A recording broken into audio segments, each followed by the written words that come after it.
Okay, good evening students. So today we will discuss about a new topic belongs to chapter number 6. So chapter number 6.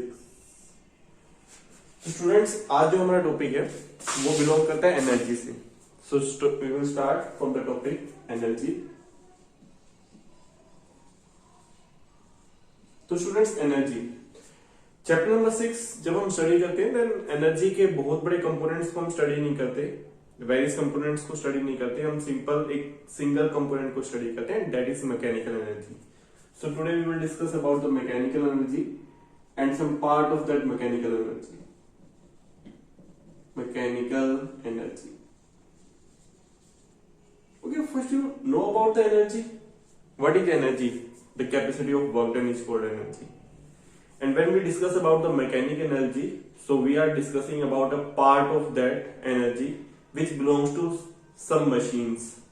Like किसी भी machine के mainly क्या work होते हैं, या तो किसी भी चीज को स्टैटिक कंडीशन में रखना या मोशन में लेके आना. तो जब भी हम मैकेनिकल एनर्जी को डिस्कस करते हैं तो हम जनरली दो पॉइंट्स को डिस्कस करते हैं. फर्स्ट आपके पास में कौन सा पॉइंट आ जाता है, that is potential energy. First number point, what is that? That is potential energy. और second number point बेटा आपके पास में क्या देता है? That is kinetic energy. तो student what is potential energy and what is kinetic energy? Simple answer है वहां पे क्या? पोटेंशियल एनर्जी क्या है कि जब भी कोई पार्टिकल रुका हुआ है स्टैटिक कंडीशन में तो अपने अंदर एक एनर्जी को कंजर्व रखता है, एक एनर्जी को अपने अंदर कंजर्व कर लेता है, उसी एनर्जी को हम बोलते हैं पोटेंशियल एनर्जी. जनरली हम डिफाइन कैसे करते हैं? Energy stored in object due to its position is called potential energy. तो पोटेंशियल एनर्जी किस पर डिपेंड कर रही है बेटा? पोजीशन पर डिपेंड कर रही है. डन. और जब हम बात करते हैं kinetic energy, then due to motion an object possess an energy, that energy is called kinetic energy. So due to motion a particle having energy, that is kinetic energy, and due to the position a particle having energy, that is potential energy. Generally हम 9th class से क्या study करते आ रहे हैं कि एक object है जिसका वेट mg है, हम उसे क्या कर रहे हैं, अपवर्ड लेके जा रहे हैं. तो अपवर्ड लेके जा रहे हैं तो क्या होगा, अगर हम उसे h हाइट पे लेके जा रहे हैं तो उसमें कितना पोटेंशियल एनर्जी स्टोर होगा? तो सभी को पता है that potential energy is equals to the work done. जितना भी आप वर्क डन कर रहे हो, कितना वर्क डन कर रहे हो बेटा? mg मल्टीप्लाई में mg, तो यहाँ क्या हो गया, जो फोर्स ग्रेविटेशनल फोर्स लग रहा है इनटू में जितना भी डिस्प्लेसमेंट हुआ दैट इज mgh. तो mgh बेटा क्या है? mgh है potential energy stored in that object. ये बात सभी को समझ में आ रही है? कोई इश्यू नहीं. तो पोटेंशियल एनर्जी का वैल्यू क्या आ गया बेटा? mgh. बट अब मैं आपसे दो बातें डिस्कस करना चाहता हूं. यहां पे मैंने क्या बोला कि वर्क डन जितना होगा उतना उसमें किसी भी ऑब्जेक्ट में पोटेंशियल एनर्जी स्टोर हो जाएगा. This is the normal thing. But we have to find that who are doing work done, who is doing work done. Sorry, you can say like who is doing the work. कौन यहां पे work कर रहा है, हमें इस बात को यहां पे क्लियर करना पड़ेगा.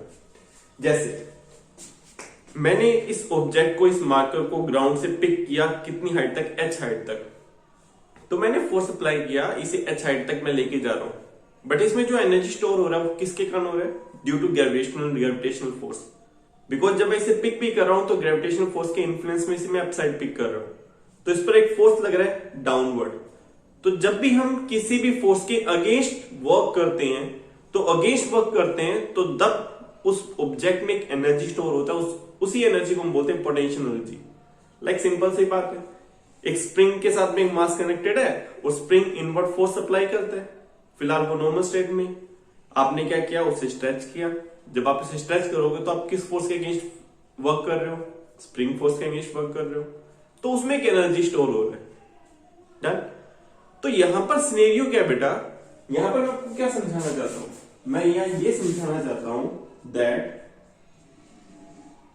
Potential energy is equals to me work done by work done by opposite force, चाहे वो स्प्रिंग हो और चाहे वो ग्रेविटेशन हो। तो अगर हम बात करें वर्क डन की, तो फोर्स अगर आप किसी ऑब्जेक्ट को अपवर्ड लेकर जा रहे हो तो फोर्स किस डायरेक्शन में लग रहा है, अपवर्ड लग रहा है, क्योंकि वो आप लेके जा रहे हो। पर ग्रेविटेशनल फोर्स किस डायरेक्शन में लग रहा है, डाउनवर्ड लग रहा है। आप उसे h हाइट तक पिक कर रहे हो तो दैट मींस क्या, कितना डिस्प्लेस कर रहे हो, h। तो फोर्स है डाउनवर्ड ग्रेविटेशनल फोर्स और डिस्प्लेसमेंट है अपवर्ड, क्योंकि आप तो अगेंस्ट वर्क कर रहे हो। तो दोनों के बिटवीन, मतलब फोर्स और डिस्प्लेसमेंट के बिटवीन एंगल कितना है, 180 डिग्री का। और जब भी दो वेक्टर्स क्वांटिटी फोर्स और डिस्प्लेसमेंट में 180 डिग्री का एंगल होता है तो जो वर्क डन होता है वो नेगेटिव होता है। दैट्स व्हाई यहां पे उस ऑब्जेक्ट में, बॉडी में कितना पोटेंशियल एनर्जी हम स्टोर कंसीडर करेंगे, दैट इज -mgh। बात समझ में आ रही? तो ये आपके पास में कौन सा सिनेरियो हो गया, -mgh, that is potential energy stored in that object. अब ये हमारे पास में ये व्यू देखने का तरीका है बेटा। ये जो पॉइंट है वो हमने किसके थ्रू देखा है, ग्रेविटेशनल इन्फ्लुएंस में।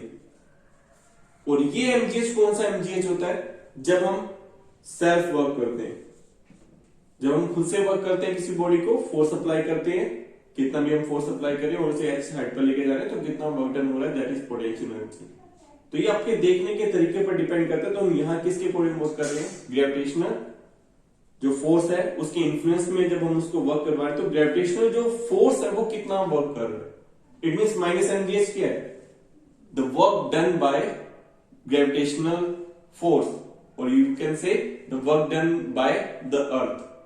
तो वो कितना होगा, दैट इज -mgh, क्योंकि अर्थ वर्क नहीं कर रही, अर्थ के फोर्स के अगेंस्ट हम वर्क कर रहे हैं। दैट्स व्हाई यहां पर क्या है, नेगेटिव साइन है। क्लियर? उसके बाद में अगर हमें यहाँ पे फोर्स का वैल्यू फाइंड करना होगा through the potential energy, then how we can find the force through the potential energy. So we all knows about the force, that force is mg। तो मुझे क्या मॉडिफाई करना पड़ेगा पोटेंशियल एनर्जी में, क्या formula बनाना पड़ेगा थ्रू द डिफरेंशिएशन कि यहां पे मैं फोर्स को फाइंड कर लूं। तो बहुत सिंपल है, what is the force, force is equal to mg। अब मुझे इसे फाइंड करना है तो मुझे क्या करना पड़ेगा, ऑब्वियसली mg h के रिस्पेक्ट पोटेंशियल एनर्जी का डिफरेंशिएशन करना पड़ेगा। और सभी को डिफरेंशिएशन करना आता है, dy में dh, ठीक है। देन यहां पर आ गया -mgh। तो 100% जब मैं यहाँ पे डिफरेंशिएशन करूंगा तो ये h 1 हो जाएगा और -mg आंसर आ जाएगा। बट -mg तो फोर्स नहीं होता, फोर्स तो mg होता है। दैट मींस क्या कि अगर मैं नेगेटिव साइन पुट कर दूंगा तो मेरे पास में फोर्स का वैल्यू आ जाएगा। That means F is equal to में होता क्या है, माइनस में d ओवर में dh। यहाँ पे आप x भी पुट कर सकते हो अगर आप डिस्प्लेसमेंट को x कंसीडर कर रहे हो। यहाँ मेरे लिए डिस्प्लेसमेंट क्या है, h है। तो मल्टीप्लाई में क्या आ जाएगा, पोटेंशियल एनर्जी। और जब भी आप बुक्स में चेकआउट करते हो तो आपके पास में पोटेंशियल एनर्जी किस टाइप से लिखा रहता है, dv के अकॉर्डिंग लिखा रहता है। v किस को रिप्रेजेंट करता है, जितने भी आप गाइड्स वगैरह एनसीईआरटी में वगैरह में चेकआउट करोगे तो v रिप्रेजेंट करता है पोटेंशियल एनर्जी को। तो यहां पर हमारे पास में फॉर्मूला हो गया बेटा क्या, F इज इक्वल टू में माइनस में dv ओवर में dh। This is the relation between force and potential energy. Now we will discuss about the kinetic energy. You all knows about the kinetic energy. You have read kinetic energy in the class 9. You all knows the formula of kinetic energy, and the kinetic energy is if you are having a mass m moving with the velocity v, then the kinetic energy in that object is equals to me half mv square. Same scenario I'm going to do here, that I want to find the value of force from here. How I can find? I'm having half mv square. Clear? Then use the value. We have to differentiate this one, half mv square. So same condition, differentiate this one with respect to x. What you got from that? So kinetic energy dy by dx is equals to me half m 2v into me dv by me dx. Clear?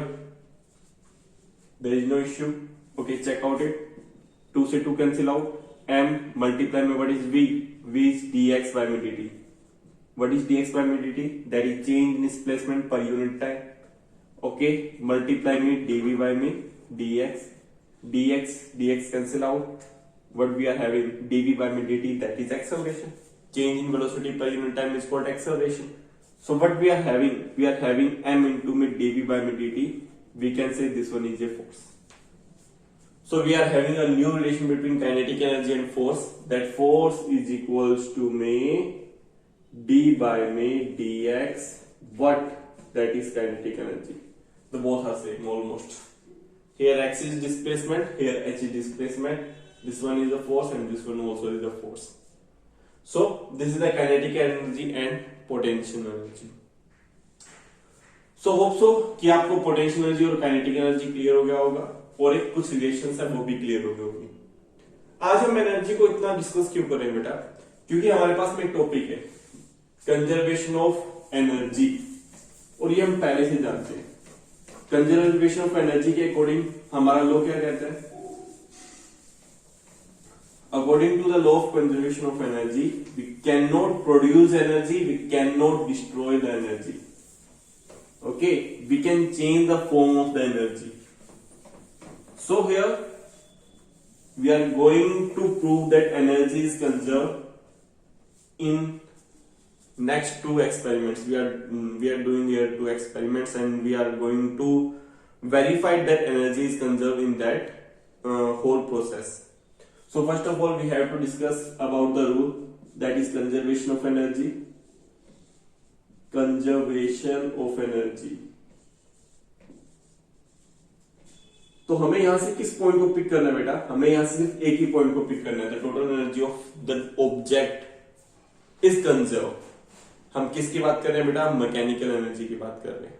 तो हम यहां पर भी सिर्फ mechanical energy को discuss करेंगे। It means mechanical energy always remains constant. So we can say that the addition of kinetic energy plus potential energy remains constant every time. So this is the rule. Okay, then इसी के process पे हमें आगे work करना है।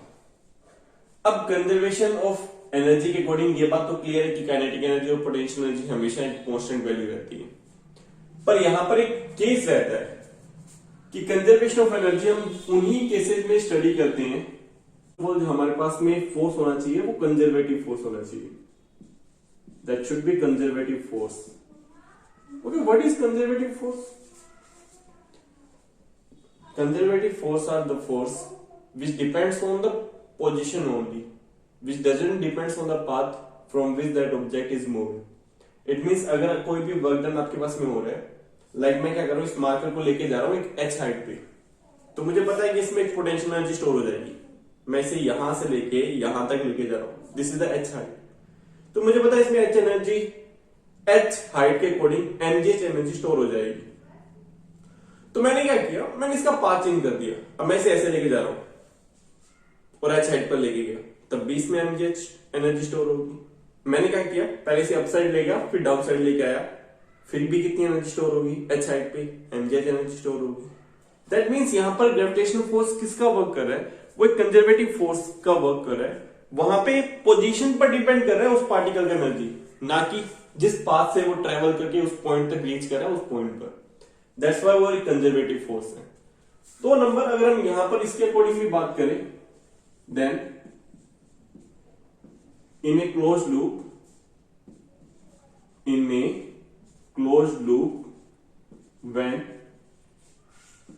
initial position is equal to final position। तो पूरे process के अंदर वर्क डन कितना होता है बेटा? देखो बेटा, अगर आपके पास में फाइनल और इनिशियल पोजीशन सेम है तो वर्क डन क्या होना चाहिए? 0। किस केस में? जब भी हम कंजर्वेशन ऑफ एनर्जी की बात कर रहे हैं। क्यों बात करें? क्योंकि पोजीशन पे एनर्जी सेम होनी चाहिए, तो change in energy initial position पे और फाइनल पोजीशन पे एनर्जी सेम होगा तो उस पूरे प्रोसेस में आने में जितना वर्क डन होना चाहिए उसका वैल्यू भी क्या होना चाहिए? 0। दैट मीन्स क्या है कि जब भी आप कंजर्वेशन ऑफ एनर्जी को डिस्कस करते हो तो दैट मीन्स, अगर मैं एक एग्जांपल के तौर पे बोलूं, ये डिस्प्लेसमेंट के अकॉर्डिंग होता है। डिस्प्लेसमेंट पे डिपेंड करता है वर्क डन। अगर आप एक पोजीशन से आपने मूव करना स्टार्ट किया और आपका एंड भी उसी पोजीशन पे हो रहा है, तो टोटल डिस्प्लेसमेंट कितना है? 0। तो वर्क डन कितना होना चाहिए? 0। तो ये भी एक इसी की प्रॉपर्टी है कंजर्वेशन ऑफ एनर्जी के अंदर। हम इन प्रॉपर्टीज को भी डिस्कस करते हैं कि अगर इसको वो फॉलो करता है दैट मीन्स वो कंजर्वेशन ऑफ एनर्जी को फॉलो करेगा। Very good. नेक्स्ट में मूव ऑन कर लेते हैं बेटा। नेक्स्ट पे जब आप मूव ऑन करोगे तो लास्ट पार्ट आपके पास में क्या रह जाएगा?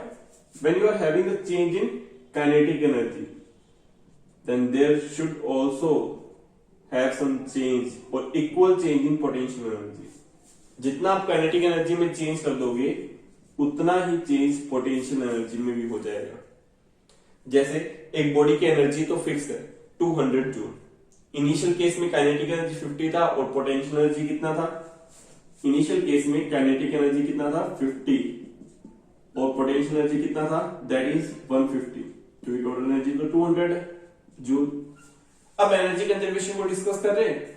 फाइनल केस में अगर काइनेटिक एनर्जी का वैल्यू 125 जूल हो गया तो हमें 100% पता है due to law of energy conservation potential energy कितना होगा बेटा? 75 जूल। बात क्लियर हो रही है? तो अगर जितना चेंज काइनेटिक एनर्जी में हो रहा है, कितना चेंज हो रहा है बेटा? 75 का चेंज हो रहा है। तो पोटेंशियल एनर्जी में कितना चेंज होगा? 75 का चेंज होगा।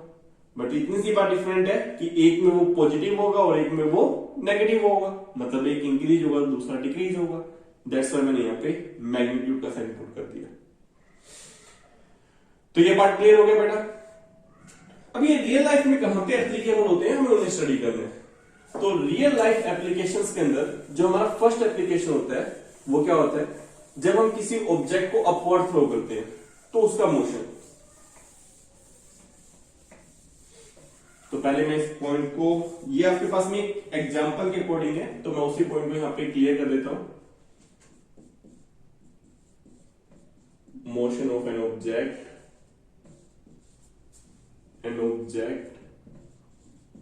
in influence of gravitational force। जब भी हम ऐसे किसी भी प्रोसेस को स्टडी करते हैं तो मैं वही एक एग्जांपल देता हूं कि आपने स्टोन को लिया और स्टोन को अपवर्ड थ्रो कर दिया। जब आप स्टोन को अपवर्ड थ्रो करोगे तो वो स्टोन क्या करेगा? एक एच सर्टेन हाइट को क्या करेगा? गेन करेगा और उसके बाद डाउनवर्ड मूव करेगा। उसी डायग्राम को मैं यहां पे ड्रॉ कर रहा हूं। तो देखो ये मेरे पास में आ गया ग्राउंड। ग्राउंड से हमने एक ऑब्जेक्ट को, स्टोन को v वेलोसिटी से अपवर्ड थ्रो किया। तो इनिशियल वेलोसिटी का वैल्यू कितना? v। क्योंकि ये पॉइंट a पॉइंट है तो मैं इसे a कंसीडर कर लेता हूं और यहां पे वेलोसिटी कंसीडर कर लेता हूं v। कितना है? v। जब वो सर्टेन हाइट तक रीच कर जाएगा वहां पर उसका वेलोसिटी कितना हो जाएगा? That is equal to 0। Obviously maximum height पे किसी भी ऑब्जेक्ट का वेलोसिटी कितना हो जाता है? 0। उसके बाद में क्या होगा? उसका मोशन डाउनवर्ड होगा और अगेन वो कहां पर रीच करेगा? 100% ग्राउंड पे रीच करेगा। और ये बात आपको according to chapter number 3 clear होगी कि यहां पे अगर ये सी पॉइंट है तो सी पॉइंट पर वेलोसिटी कितना हो जाएगा? That is also equals to B. तो this is A point, this is B point and this is C points and we are considering another point that is point D। ठीक है। अब ये D point कहां है बेटा? यहां से लेके यहां तक का हाइट क्या? स्मॉल h और ये कैपिटल H हाइट है जितना ये टोटल कवर कर रहा है। तो स्मॉल h हाइट डेप्थ पे किस पॉइंट से? B पॉइंट से हम एक पॉइंट कंसीडर कर लेते हैं जिसका वैल्यू कितना है? D है। अब हमें कंसीडर करना है कि जितना एनर्जी A पर है उतना ही एनर्जी B पर है, उतना ही एनर्जी D पर होना चाहिए, तभी तो एनर्जी कंजर्वेशन लॉ को हम वेरीफाई कर पाएंगे। तो वन बाय वन स्टार्ट करते हैं। तो पॉइंट नंबर 1, ठीक है, energy at point A. Energy at point ए। जब हम ए पॉइंट को स्टडी करेंगे तो ए पॉइंट पर टोटल एनर्जी क्या होगा? क्योंकि देखो बेटा ये तो अभी ग्राउंड पे है, ग्राउंड पे हाइट 0 होता है तो जितना भी एनर्जी होगा वो किस फॉर्म में होगा? वो तो काइनेटिक एनर्जी के फॉर्म में होगा। हाइट 0 तो mg 0 हो गया। तो आपके पास में जो टोटल एनर्जी अगर आप यहां पे लिखोगे total energy at point A तो आपके पास में कितना आ जाएगा? That is half mv²। That is equation number 1। कोई डाउट नहीं? नेक्स्ट पे मूव ऑन करो। Point number second, energy at point B. B point की हम बात करते हैं। बी पॉइंट पे वेलोसिटी कितना है? 0। जब भी हम मैकेनिकल एनर्जी की बात करते हैं तो मैकेनिकल एनर्जी किसके इक्वल होता है? Kinetic plus energy plus potential energy. Kinetic energy में अगर वेलोसिटी 0 के इक्वल है, दैट मींस काइनेटिक एनर्जी वाला टर्म तो 0 हो गया।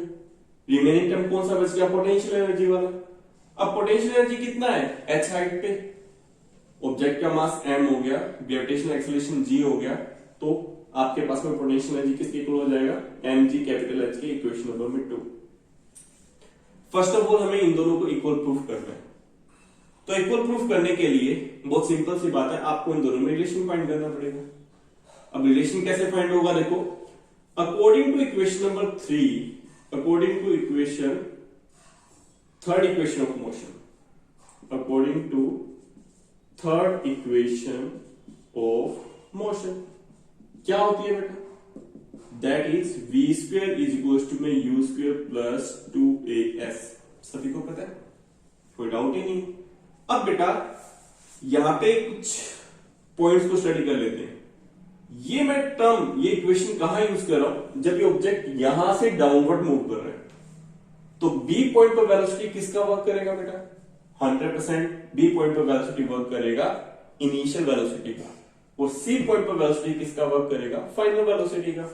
तो फाइनल वेलोसिटी कितना है? That is v square. Initial velocity कितना है? दैट इज 0 का square plus 2as, that means 2। Acceleration कौन सा होगा? डाउनवर्ड मूव कर रहा है, डाउनवर्ड में जब कोई भी ऑब्जेक्ट मूव करता है तो ग्रेविटेशनल एक्सेलरेशन पॉजिटिव कंसीडर करते हैं, दैट मींस 2g। और जितना हाइट, वो जितना डेप्थ वो कवर कर रहा है, दैट इज कैपिटल H। कहां तक? सी पॉइंट तक। तो बेटा यहां से आपके पास में v स्क्वायर का वैल्यू किसके इक्वल आ गया? 2gh के इक्वल आ गया। अच्छा चलो, ये वैल्यू जो है ना वो हम पुट करते हैं इक्वेशन नंबर 1 में। तो देखते हैं एनर्जी इक्वेशन नंबर ए पे या 1 में कितनी थी। देन हमारे पास में वैल्यू कितना है बेटा?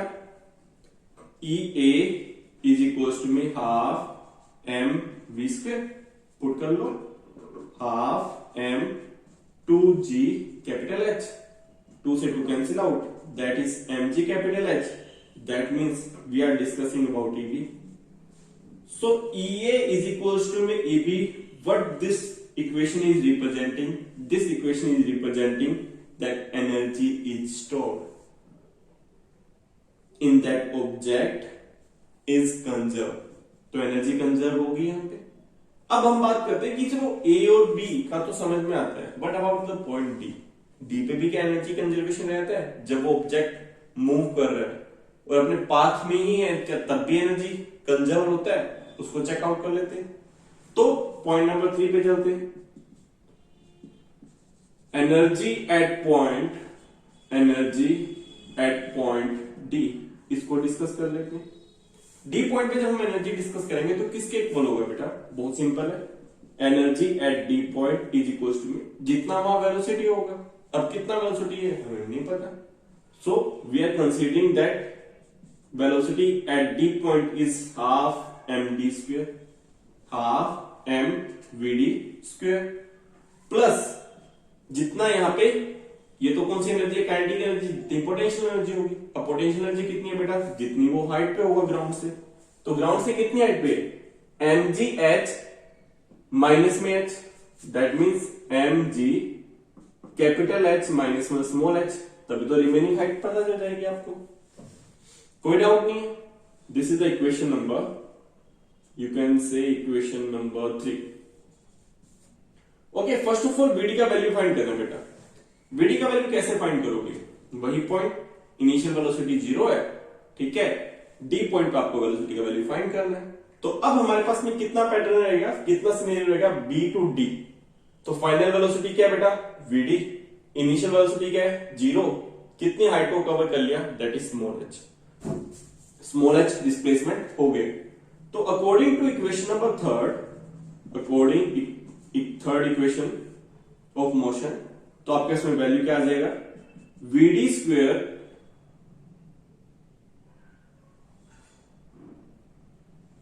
ठीक है, आपके पास में वैल्यू क्या बन जाएगा third equation of motion, vd square is equal to में u स्क्वायर कितना है दैट इज 0 प्लस 2 a का वैल्यू क्या आ रहा है डाउनवर्ड मूव कर रहा है तो g, और जितनी डिस्प्लेसमेंट को कवर किया that is small h। Solve out कर दो, सोल्व आउट करोगे तो vd स्क्वायर का वैल्यू क्या आ जाएगा 2gh, पुट कर दो। जब आप इसे यहां पर पुट करोगे तो ed का वैल्यू क्या आ जाएगा बेटा half m 2g small h plus इसको सोल्व आउट कर लो mg कैपिटल H माइनस में mg small h, cancel out कर लो 2 से 2 कैंसिल आउट, क्या बचेगा mgh पॉजिटिव साइन के साथ में mgh नेगेटिव साइन के साथ में, कैंसिल आउट हो जाएगा। तो क्या बचा ed इज इक्वल्स टू में mgh, ed is equals to में mg कैपिटल H, और यही एनर्जी EA पर भी था और यही एनर्जी EB पर भी था। सो हमने यहां वेरीफाई कर दिया, क्या वेरीफाई कर दिया law of conservation of energy को वेरीफाई कर दिया whenever we are discussing about the motion of an object in influence of gravitational force। ठीक है, अब इसी के बेसिस पे हम एनर्जीज वेलोसिटी इसका वैल्यू फाइंड करेंगे। आपकी बुक में एक एग्जांपल है, उस एग्जांपल में क्या दिया हुआ है कि कोई भी एक मास है जो स्ट्रिंग से कनेक्टेड है, आप उस एग्जांपल को रीड कर लेना। कोई भी एक मास है वो स्ट्रिंग से कनेक्टेड है और क्या कर रहे हैं स्ट्रिंग के थ्रू हम उससे रोटेट कर रहे हैं। अब क्या हो रहा है कि वो मास अगर ये स्ट्रिंग का सेंटर पॉइंट है तो वो मास यहां पर आएगा, फिर डाउनवर्ड जाएगा, फिर अपवर्ड जाएगा, तो इस पूरे प्रोसेस में वो क्या कर रहा है रोटेट कर रहा है। तो हमें डिफरेंट पॉइंट्स पे उसका वेलोसिटी फाइंड करना है और किसके थ्रू फाइंड करना है वही चीज एनर्जी कंजर्वेशन के थ्रू फाइंड करना है। तो हम उसी न्यूमेरिकल्स को बाकी नेक्स्ट सोल्व करने वाले हैं, तो आप उस न्यूमेरिकल चेकआउट भी कर सकते हो। अगर मैं बुक के थ्रू बताऊं कि वो न्यूमेरिकल नंबर क्या है दैट इज न्यूमेरिकल नंबर 6.7। तो हम डिस्कस करने वाले हैं एग्जांपल 6.7 को, तो मैं इसे रफ करता हूं, नेक्स्ट मूव ऑन करते हैं।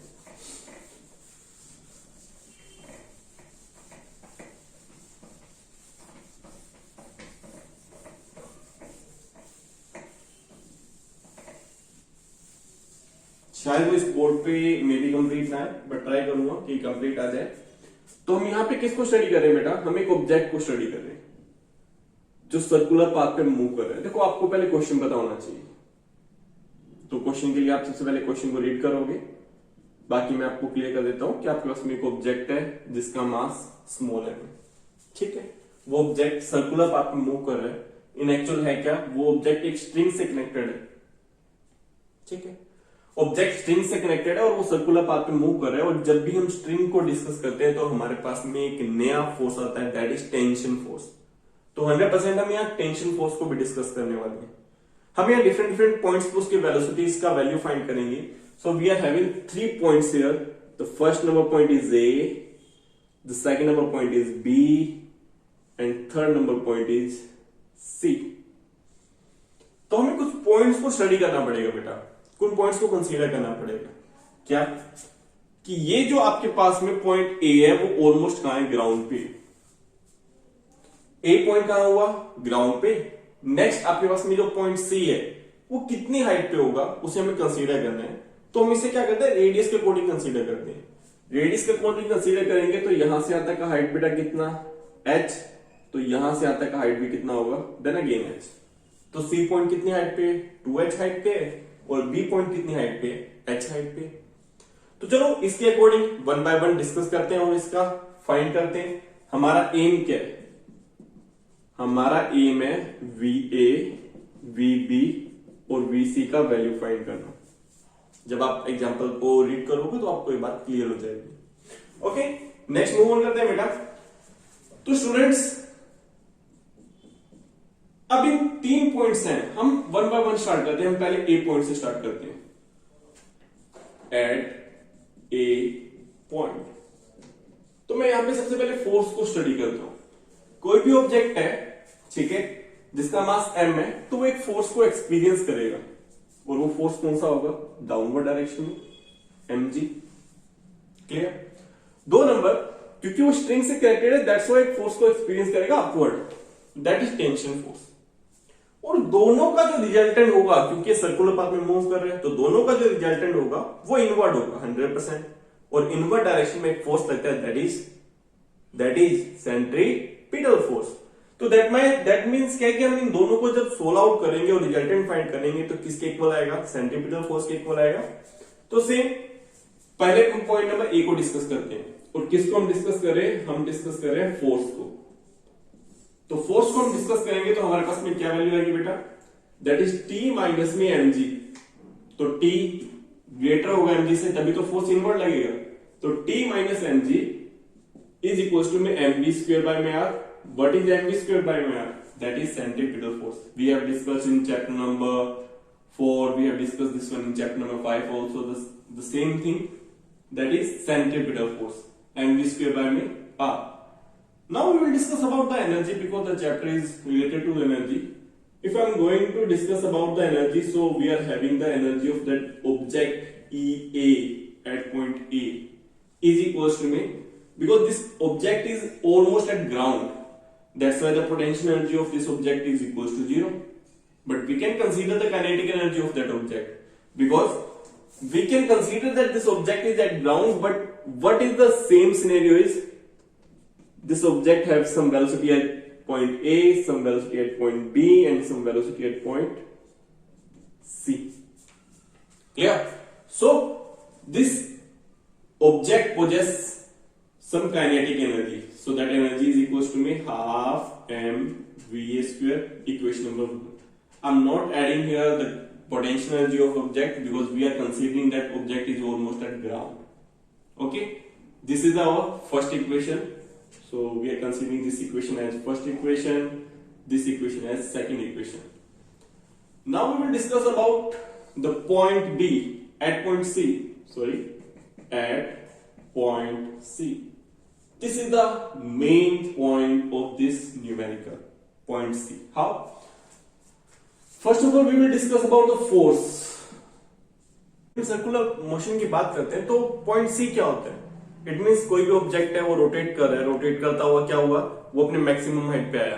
तो मैक्सिमम हाइट पर क्या होगा, मैक्सिमम हाइट पे तो उस पॉइंट पर कोई भी टेंशन फोर्स नहीं लग रहा होगा, क्योंकि जो स्ट्रिंग रहेगा वो तो फ्री रहेगा, और अगर जो स्ट्रिंग है वो फ्री रहेगा दैट मींस क्या है कि पॉइंट सी पे जो टेंशन फोर्स है वो 0 हो गया। तो क्योंकि ऑब्जेक्ट सर्कुलर पाथ पे रोटेट कर रहा है तो दैट्स व्हाई इनवर्ड डायरेक्शन में फोर्स तो लग रहा है, दैट इज सेंट्रीपिटल फोर्स। और इनवर्ड डायरेक्शन में आपके पास में क्या है, ग्रेविटेशनल फोर्स। तो सेंट्रीपिटल फोर्स किसके बिहाफ पे वर्क करेगा, ग्रेविटेशनल फोर्स के। दैट मींस फोर्स का वैल्यू किसके इक्वल आ जाएगा, mg इज इक्वल्स टू में mv स्क्वायर बाय में r। r में हम किसका यूज करेंगे बेटा, हाइट का। देखो सेम सिनेरियो हम यहां पर भी हाइट का ही यूज करेंगे, कहां पे, इस कंडीशन में, क्योंकि सेंट्रीपिटल फोर्स की कंडीशन में हम क्या लिखते हैं, mv स्क्वायर बाय में r, that is radius. Radius हमारे पास में यहां पर कितनी है, कैपिटल H। क्लियर हुआ? क्योंकि हम यहाँ पे c वेलोसिटी की बात कर रहे हैं, दैट हमारे पास में क्या वैल्यू आ जाएगा, that mg is equals to में mvc स्क्वायर बाय में कैपिटल H। क्लियर हो गया? ये सबसे इंपॉर्टेंट पॉइंट है इस न्यूमेरिकल का, क्योंकि अब अगर आप इसे नेक्स्ट डिस्कस करोगे then you are having the value that vc square is equals to में gh, and what is the vc, vc is equals to में under root gh। This is the equation number 3rd। This is the most important part of this numerical, क्योंकि इस point पे tension 0 रहेगा but that object is moving, so that object possess some kinetic energy. So when we discuss about the energy at point C, so energy is equals to में EC, that is equals to में addition of kinetic energy and potential energy. What is the potential energy here? That is mg, how much height, that is 2h height, plus what is the kinetic energy, half m vc square, and what about vc, half m vc square, that means gh. Clear? When you will add this one, then you will got the value that is 5 by 2 mgh. This is the best thing we have got. Now we will solve this numerical easily if we got this one. That is equation number 4. Now we know that the total energy of that object is equals to 5 by 2 mg capital H. I will use this one in the equation number 2 also. Now we are having the value of vc, and we will find the value of VA by the help of law of conservation of energy. law of conservation of energy. How we will use this one? According to law of conservation of energy, we know that EA is equals to EC. What is the value of EA? That is half mVA square. And what is the value of VC? That is 5 by 2 mg capital H. When you solve out this one, then m से m cancel out, 2 से 2 cancel out. What is the remaining value? The remaining value is VA is equals to root 5g capital H. So we have find the value of VA and VC. Now we are going to find the value of VB. So for the value of VB, for the value of A and point C, जब भी हमने A और C पर velocity का value find किया, हमने क्या find किया? First of all force find किया, देन एनर्जी को फाइंड किया. But when we discuss about the B point, then at B point we cannot explain the force. We know that one force is working here inward towards the center. We know one force is exerting on the particle downward, that is gravitational force. There may be some other forces, but we can discuss about the energy at point B, because now we know the total energy, so we can find the velocity of at point B easily by the help of energy conservation. So we are going through that one. So at point B, if we discuss about energy, then what is the energy of that object? Obviously that is EB, and the value of EB, potential energy plus kinetic energy. What is the potential energy? That is mg. Height, that is capital H. And what is the kinetic energy? That is half mvb square. We don't know the value of VB, and we have to find the value of VB. So how we find? We know the value of EB. Why? Energy is conserved. So energy at point A, energy at point C is equals to energy at point B. So what is the energy at point C? That is 5 by 2 mg capital H is equals to the value is mgh plus half m VB square. When you solve out this equation, then you got 3 by 2 mg capital H is equals to half m VB square. Cancel out something like 2 to m to m, and you got the value of VB is equals to root 3gh. So this is the answer of value of VB. So this is the example, और इसमें हमने क्या कर लिया? VA, VB and VC का value find कर लिया by the help of energy conservation law. So आज का जो energy conservation law का कॉन्सेप्ट था वो यहीं पर होप सो क्लियर हो गया होगा. So bye bye, have a nice day ahead, keep smiling and keep reading.